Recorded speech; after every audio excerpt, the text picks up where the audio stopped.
Assalamualaikum warahmatullahi wabarakatuh. Selamat pagi anak-anak, bagaimana kabarnya hari ini? Sehat? Alhamdulillah, mudah-mudahan kita semua selalu dalam keadaan sehat walafiat. Amin ya rabbal alamin. Bertemu lagi dengan Ibu Nurma Isnaini masih dalam mata pelajaran ilmu pengetahuan sosial. Sudah siap memulai pembelajaran pada hari ini? Siap ya, dan harus lebih semangat dari pertemuan-pertemuan sebelumnya. Seperti biasa, Ibu akan selalu mengingatkan kalian agar tetap menjaga pola hidup sehat dan juga menerapkan protokol kesehatan selama di rumah. Mencuci tangan sebelum dan sesudah melakukan aktivitas, menggunakan masker ketika akan beraktivitas di luar rumah. Baiklah, seperti biasa sebelum memulai pembelajaran, alangkah lebih baiknya kita berdoa terlebih dahulu. Berdoa dimulai.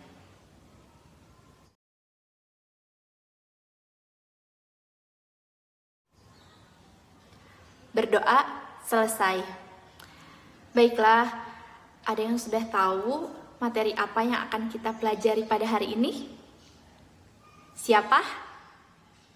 Apa materinya? Benar, pada pertemuan hari ini kita akan mempelajari materi mengenai kehidupan masyarakat Indonesia pada masa Islam. Nah, sebelum Ibu menjelaskan bagaimana materi mengenai kehidupan masyarakat Indonesia pada masa Islam, ada yang masih ingat materi apa yang sudah kita bahas pada pertemuan sebelumnya? Ya, apa materinya? Benar, pada pertemuan sebelumnya kita sudah membahas bagaimana kehidupan masyarakat Indonesia pada masa Hindu-Buddha.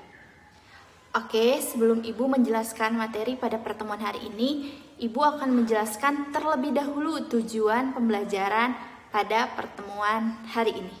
Yuk langsung saja simak tujuan pembelajaran berikut ini.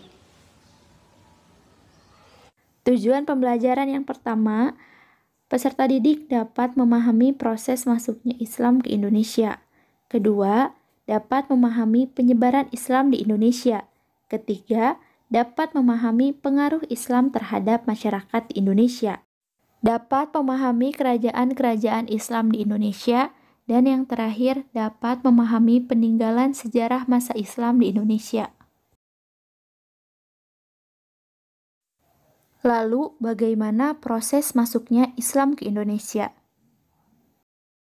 Teori pertama adalah teori Mekah atau Arab. Menurut teori ini, Islam masuk ke Indonesia pada abad ke-7 Masehi.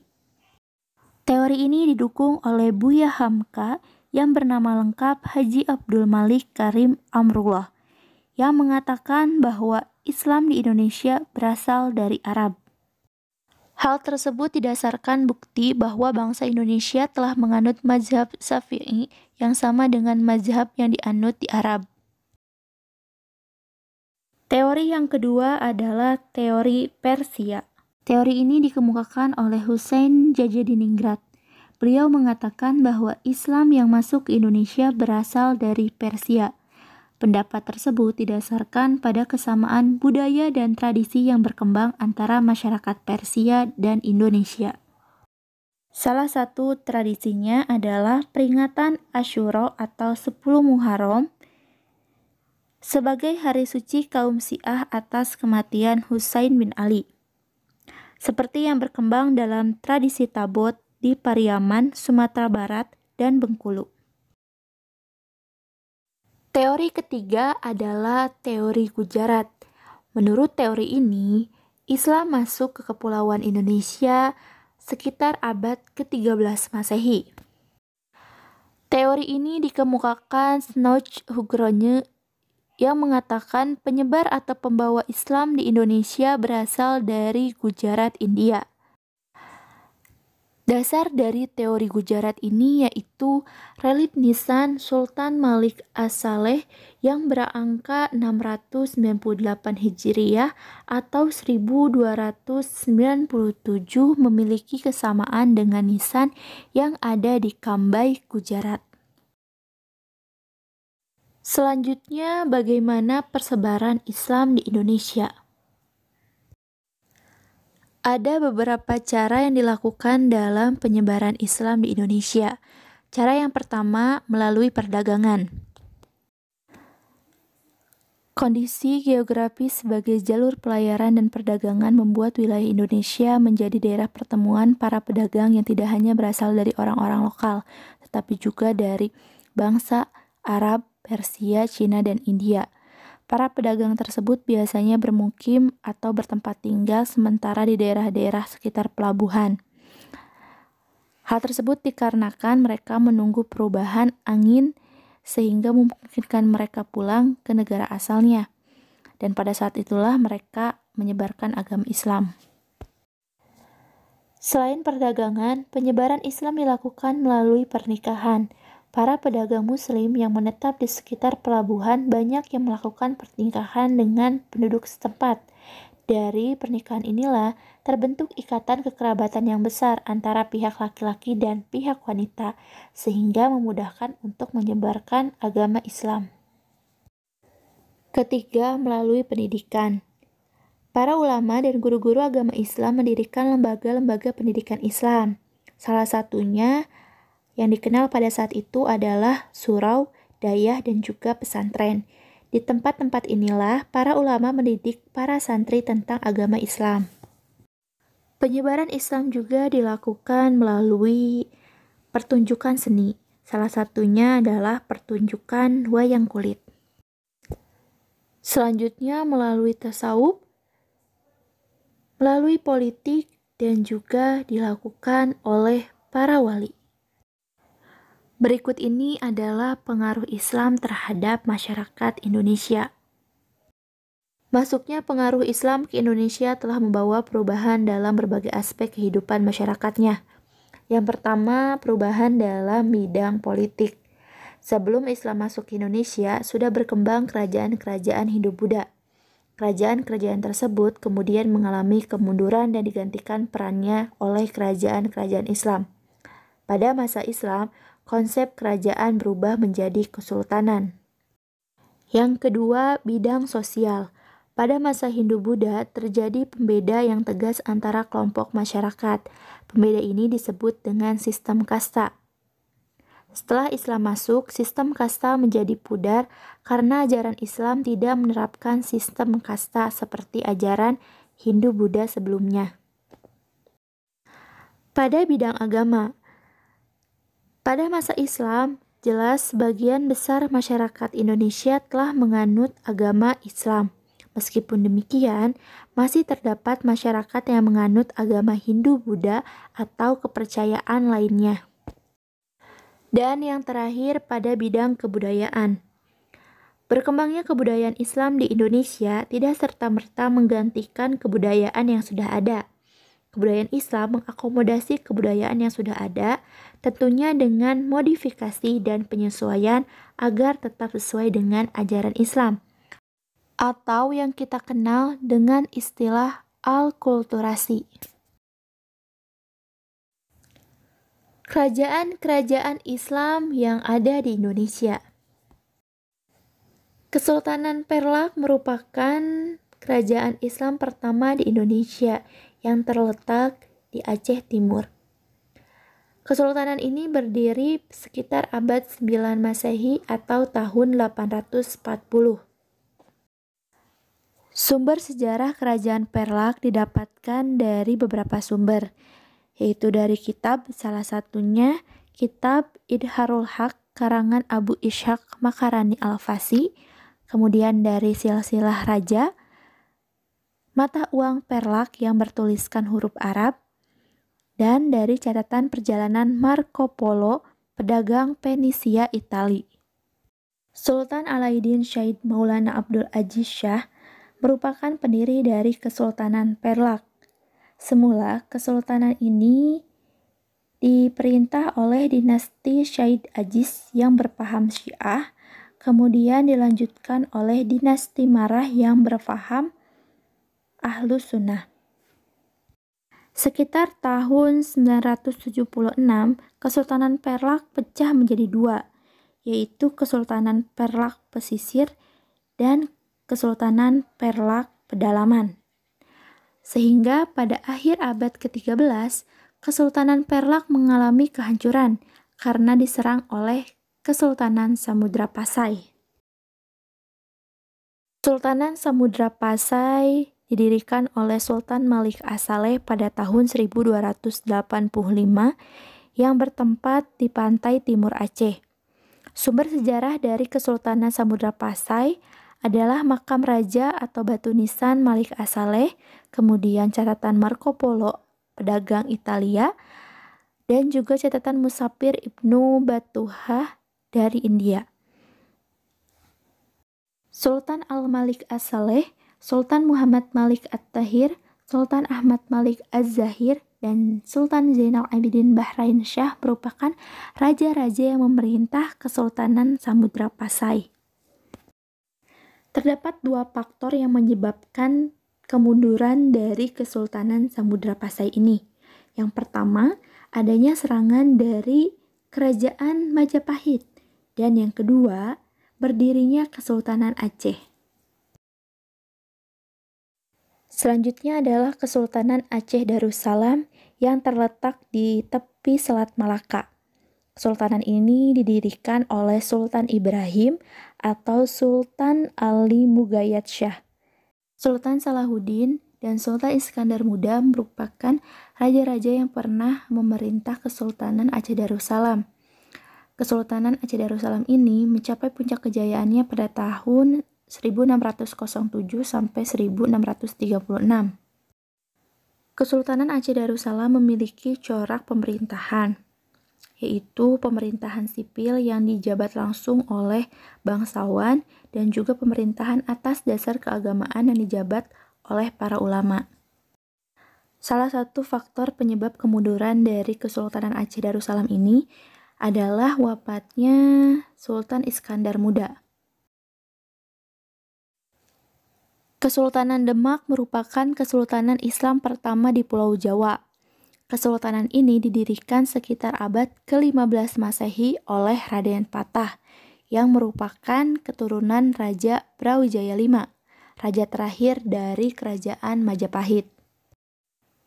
Pada masa pemerintahan Raden Patah, Kesultanan Demak memiliki beberapa peran, di antaranya sebagai kerajaan terbesar yang berada di pantai utara Jawa, kemudian sebagai bandar dari transit antar pusat rempah-rempah di Maluku dan pusat perdagangan dunia, dan juga sebagai pusat penyebaran agama Islam.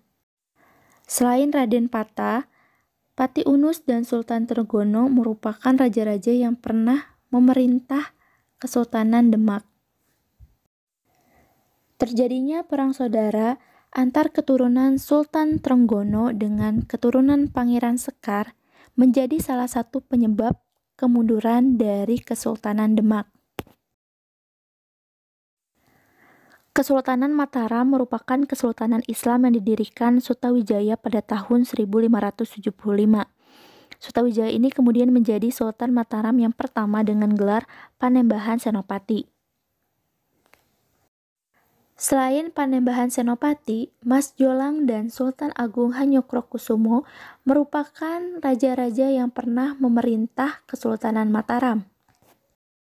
Kesultanan Mataram ini mencapai puncak kejayaannya pada masa pemerintahan Sultan Agung, di mana Mataram berhasil memperluas kekuasaan ke berbagai daerah di Jawa Tengah, Jawa Timur, dan sebagian Jawa Barat, termasuk Banten. Masuknya pengaruh Belanda ke Indonesia menjadi salah satu penyebab kemunduran dari Kesultanan Mataram.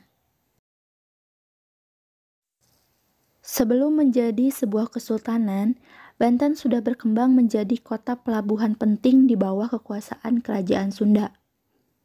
Sehingga pada tahun 1526, M. Fathahilah dari Kesultanan Demak berhasil merebut Banten dari Kerajaan Sunda.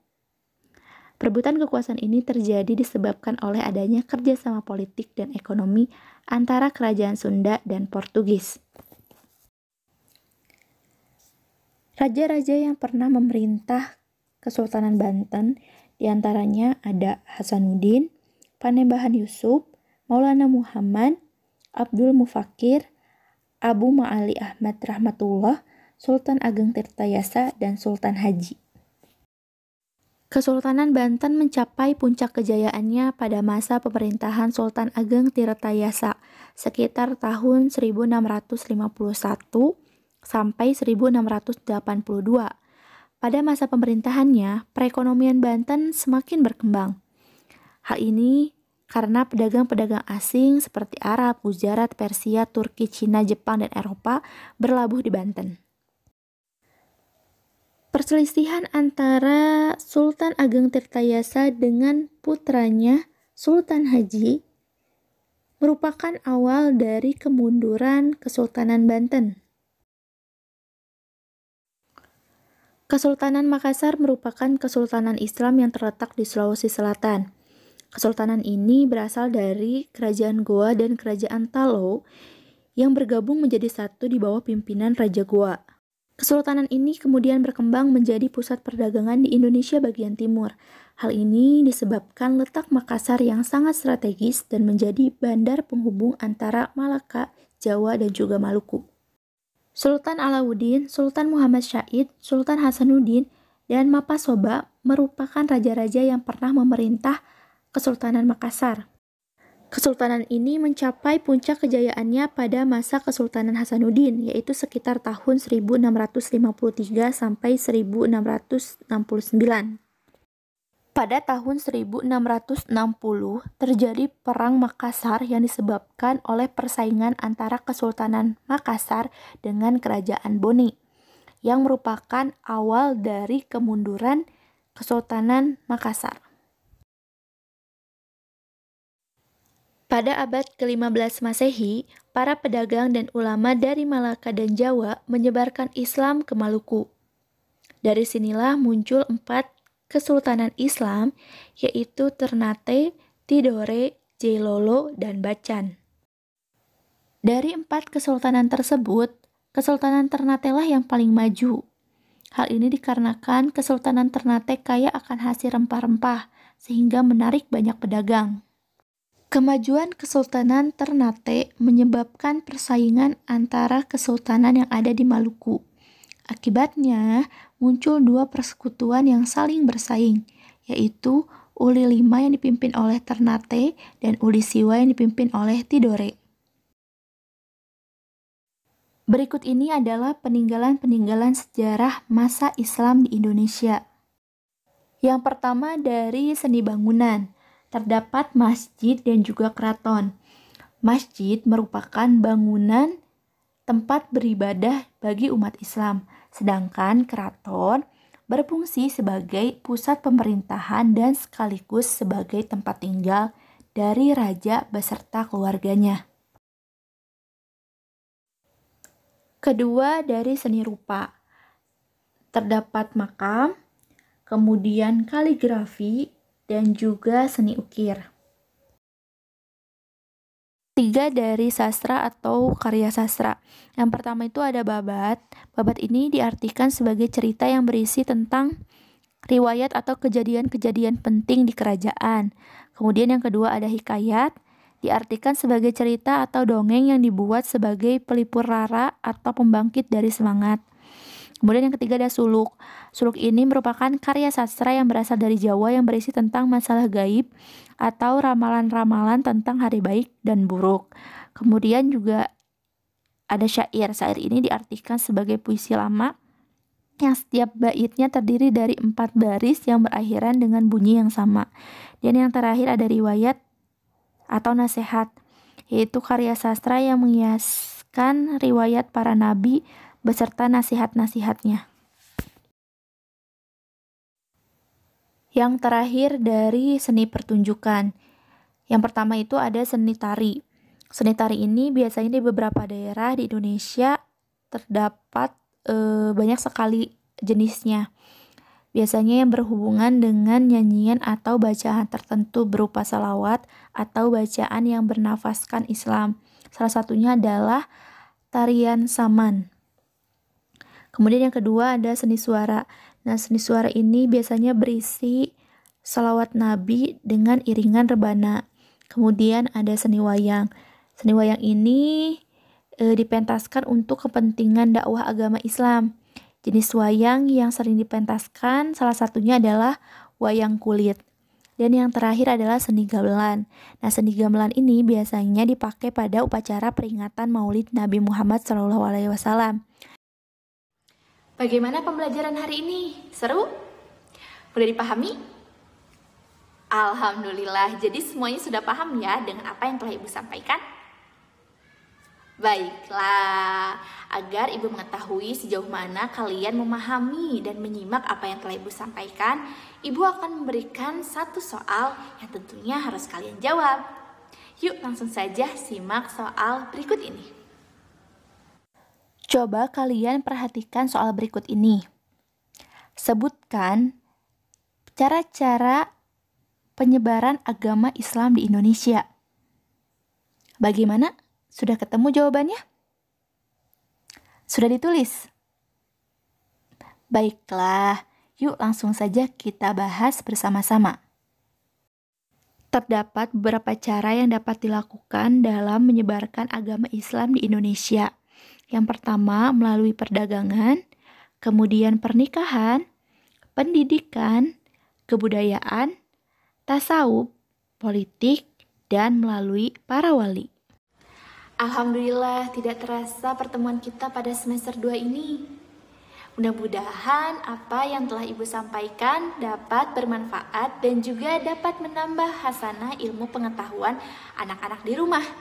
Mohon maaf bila ada salah-salah kata. Wallahu a'lam bishawab. Wallahu muwaffiq ila aqwamit thoriq. Wassalamualaikum warahmatullahi wabarakatuh.